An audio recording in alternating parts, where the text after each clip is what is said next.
Welcome students in this video Raman scattering. Raman scattering समझने से पहले हम ये समझते हैं कि स्कैटरिंग क्या होता है। स्कैटरिंग फिनोमेना या स्कैटरिंग एक्सपेरिमेंट्स वो होते हैं जिसमें हम कुछ कणों को इंसिडेंट करते हैं कुछ दूसरे कण पर या मैटर पर, और जो इंसिडेंट पार्टिकल है उसकी एनर्जी में कितना चेंज हुआ, वो कितने एंगल से डेविएट हुआ, इत्यादि बातों से हम उस वस्तु के बारे में जानकारी करते हैं। This is in short scattering, प्रकीर्णन प्रयोग। हम इसको समझते हैं एक एग्जाम्पल से, कॉम्पटन स्कैटरिंग। कॉम्पटन स्कैटरिंग क्या होता है? जब एक्सरे किसी पदार्थ पर डाली जाती है तो क्या होता है, when x-rays are incident on some matter we see that this photon interacts with the outer orbit electron of the matter। तो ये फोटोन है और ये इसके साथ में इंटरेक्ट करता है, इसकी कोलिजन इसके साथ होती है, कुछ एनर्जी इसको इम्पार्ट करके एच न्यू डैश एनर्जी का फोटोन ये इधर स्कैटर होता है थीटा एंगल पर, और ये रिकाइल इलेक्ट्रॉन फाई एंगल पर इधर चला गया। हम इसमें मोमेंट ऑफ कंजर्वेशन लॉज लगा के इक्वेशंस लिख के और उनको सॉल्व करके कितना शिफ्ट हुआ इसकी फ्रीक्वेंसी में या वेवलेंथ में वो हम निकाल सकते हैं। तो जो हम कैलकुलेट करते हैं Compton shift, change in wavelength of the incident photon lambda dash minus lambda is equal to h by m0c 1 minus cos theta. यहाँ h m0c ये सब कांस्टेंट हैं, तो यहाँ थीटा यही एक वेरिएबल है। It means the Compton shift depends totally on the angle of scattering. ये जो थीटा एंगल है इसी पर डिपेंड करता है, and Compton shift does not depend on the nature of the matter, it totally depends on the angle of scattering. This is Compton scattering. 1923 में ये invent किया था कॉम्पटन ने, और 1927 में इसके लिए उन्हें नोबेल प्राइज़ मिला था। 1923 में जब ये इन्वेंट हुआ तो डॉक्टर सी.वी. रमन के मित्र वैज्ञानिक डॉक्टर कृष्णन ने उनको बताया कि कॉम्पटन स्कैटरिंग की खोज हुई है। तो रमन ने विचार किया कि जब एक्सरे का स्कैटरिंग हो सकता है तो विजिबल लाइट का भी स्कैटरिंग उसी प्रकार से हो सकता है, और उन्होंने इस दिशा में अपना अनुसंधान, जो भी सीमित साधन उनके पास थे, जो स्पेक्ट्रोस्कोप उनके पास था, उसकी सहायता से उन्होंने अनुसंधान किए, और उसका परिणाम हम जानते हैं। 1928 में डॉक्टर सी.वी. रमन और कृष्णन ने डिक्लेयर किया 28 फरवरी 1928 को कि विजिबल लाइट का स्कैटरिंग होता है। जो रमन स्कैटरिंग का एक्सपेरिमेंट है वो किस प्रकार किया जाता है, वो उसका डायग्राम ये है। ये एक आर्क लैंप है, ये फिल्टर है, इसमें से एक स्पेसिफिक वेवलेंथ की लाइट इसमें से पास होगी, वो इस पर इंसिडेंट होगी। यहाँ पर वो मैटर है जिसका कि हमको स्कैटरिंग करना है। यहाँ बाहर ट्यूब में कुछ लिक्विड हमने रखा है इसको कूल करने के लिए कि इसका हीटिंग ना हो। इसके परपेंडिकुलर डायरेक्शन में यहाँ जब फोटोन इंसिडेंट होता है और स्कैटरिंग होता है तो यहाँ पर क्या दिखाई देता है? ये दिखता है कि जो ओरिजिनल लाइन है उससे कम फ्रीक्वेंसी की और ज़्यादा फ्रीक्वेंसी की लाइनें भी मिलती हैं। जो कम फ्रीक्वेंसी की लाइन मिलती है उसको बोलते हैं स्टोक लाइन, और जो ज़्यादा फ्रीक्वेंसी की होती है उसको बोलते हैं एंटी स्टोक लाइन। जो स्टोक लाइन से उसकी इंटेंसिटी ज़्यादा होती है, और जो अनचेंज्ड फ्रीक्वेंसी वाली जो लाइट है, जो लाइन है, उसको हम बोलते हैं रेले लाइन। तो इस प्रकार से इसमें रेले लाइन, स्टोक लाइन और एंटी स्टोक लाइन ये हमको मिलती है। ये है रमन स्कैटरिंग। रमन स्कैटरिंग को क्लासिकल थ्योरी से इस प्रकार समझाया जाता है। यह माना क्लासिकल थ्योरी ने कि पदार्थ में मॉलिक्यूल होते हैं, और वो मॉलिक्यूल इस प्रकार से एक इमेजिनरी स्प्रिंग से जुड़े हुए हैं, और ये इस तरह से पास आते हैं, दूर जाते हैं, तो इसमें वाइब्रेशन हो सकते हैं। This मॉलिक्यूल में रोटेट अबाउट दिस एक्सिस, ये ऐसे रोटेट हो सकता है, या वर्टिकल एक्सिस इसके अबाउट रोटेट हो सकता है। तो इसके रोटेशनल और वाइब्रेशनल एनर्जी लेवल्स होते हैं मॉलिक्यूल के।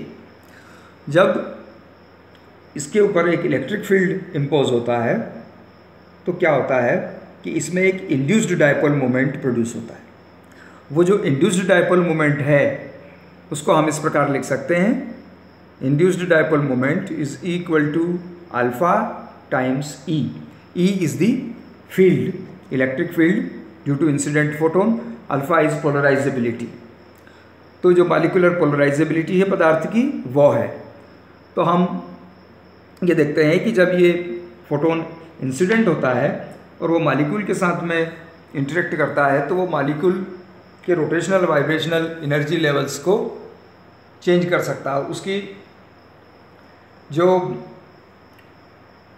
पोलराइजेबिलिटी है alpha, it is changed.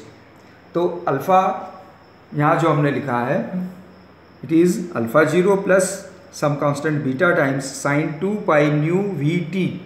This nu v is vibrational frequency of the molecule. तो इसकी पोलराइजेबिलिटी इस तरह से चेंज हो जाती है, और पोलराइजेबिलिटी चेंज हो गई तो ये जो इंड्यूस्ड डायपोल मोमेंट है वो इतना हुआ। तो ये थोड़ा सा मैथमेटिक्स हम करें तो ये रिजल्ट हमको मिलता है। तो इसमें 3 टर्म हैं, एक ये वाली जो सेम फ्रीक्वेंसी वाली है, एक कम फ्रीक्वेंसी वाली और एक ज़्यादा फ्रीक्वेंसी वाली, एक न्यू माइनस न्यू वी और एक न्यू प्लस न्यू वी। तो इस प्रकार से क्लासिकल थ्योरी से हम इसको समझाते हैं। वाइब्रेशन के अलावा रोटेशनल लेवल भी होते हैं मॉलिक्यूल के, तो उसके कारण भी उसकी पोलराइजेबिलिटी चेंज होती है और उसमें स्टोक एंटी स्टोक लाइन हमको मिल सकती हैं। अब जो रोटेशनल मोड हैं उसमें हम देखते हैं कि एक पाई का जो रोटेशन होता है तो पाई के रोटेशन के बाद में फिर मॉलिक्यूल पहले वाली अवस्था में आ जाता है।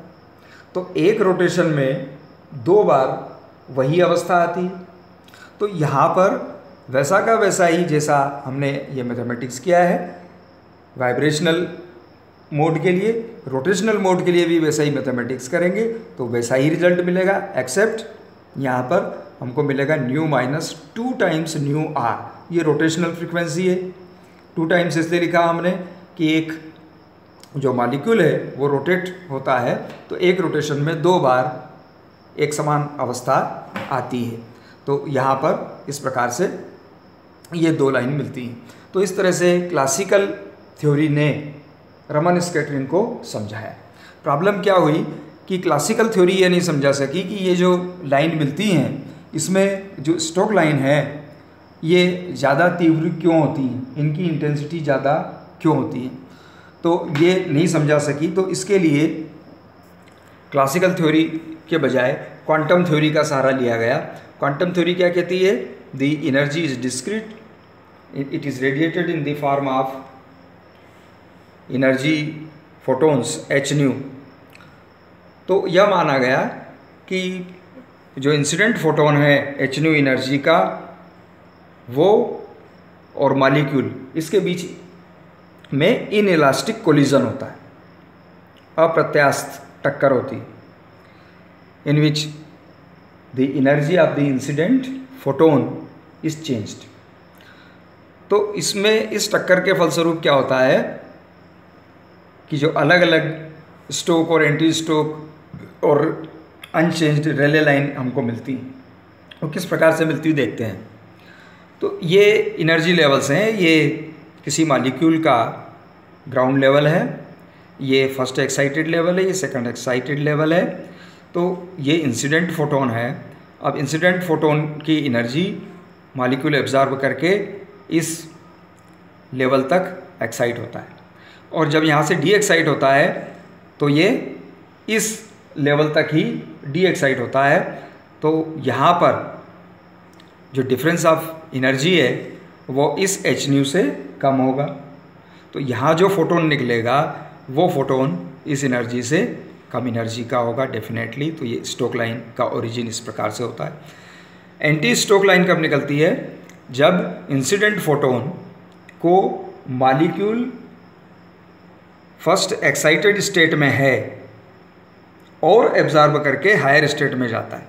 जब मॉलिक्यूल एक्साइटेड स्टेट में है ऑलरेडी और वो इंसिडेंट फोटोन को एब्जॉर्ब करके और हायर स्टेट में जाता है, एक्साइटेड स्टेट में, और वहाँ से जब डी एक्साइट होता है तो लोअर लेवल, ग्राउंड लेवल पर होता है।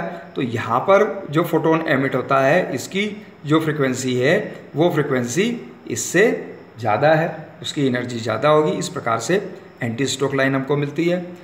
और यदि ऐसा हो कि इंसिडेंट फोटोन ने मॉलिक्यूल को एक्साइट किया ग्राउंड लेवल से हायर लेवल पे और उस हायर लेवल से डी एक्साइटेशन होके वापस उसी ग्राउंड लेवल पर हुआ, तो ये जो फोटोन एमिट हुआ इसकी एनर्जी और इसकी एनर्जी दोनों आपस में बराबर होती हैं। इस प्रकार से रेले लाइन मिलती है। So in this way quantum theory explains the Raman scattering. वो रमन स्कैटरिंग इस प्रकार से समझाया जाता है।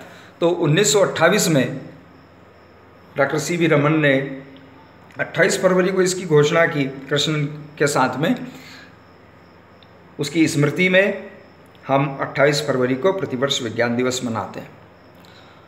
और 1930 में डॉक्टर रमन को इसके लिए नोबेल प्राइज़ मिला। जो कॉम्पटन स्कैटरिंग है और रमन स्कैटरिंग है, इन दोनों में क्या अंतर है हम देख चुके हैं, एक बार फिर देखते हैं। कॉम्पटन स्कैटरिंग में जो कॉम्पटन शिफ्ट होता है it depends only on the angle of scattering, it does not depend on the nature of matter. पदार्थ की प्रकृति पर निर्भर नहीं करता, केवल यह प्रकीर्णन कोण पर निर्भर करता है। और रमन स्कैटरिंग, जो रमन स्कैटरिंग है it depends on the nature of material, यह पदार्थ की प्रकृति पर ही निर्भर करता है, एंगल पर डिपेंड नहीं करता। तो this is one major difference in the Raman and Compton scattering. Another one is Raman shift जो होता है, ये रमन शिफ्ट मोस्टली इंफ्रारेड या नियर इंफ्रारेड रीजन में होता है। तीसरा अंतर यह है कि यहाँ ये फोटोन का स्कैटरिंग इलेक्ट्रॉन से हो रहा है, यहाँ फोटोन ये एक्सरे का है, ये विजिबल है, यहाँ इलेक्ट्रॉन से हो रहा है और यहाँ मॉलिक्यूल से हो रहा है।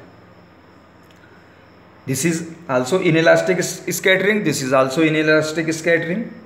ये भी अप्रत्यास्थ टक्कर है, ये भी अप्रत्यास्थ टक्कर है। So these are some differences in the Raman and Compton scattering. So this is all about Raman scattering. ये आपको कैसा लगा आप बताएंगे, किस तरह का रहा ये वीडियो, और आपकी जो क्वेरीज़ हैं वो आप बताइए। Okay, thank you.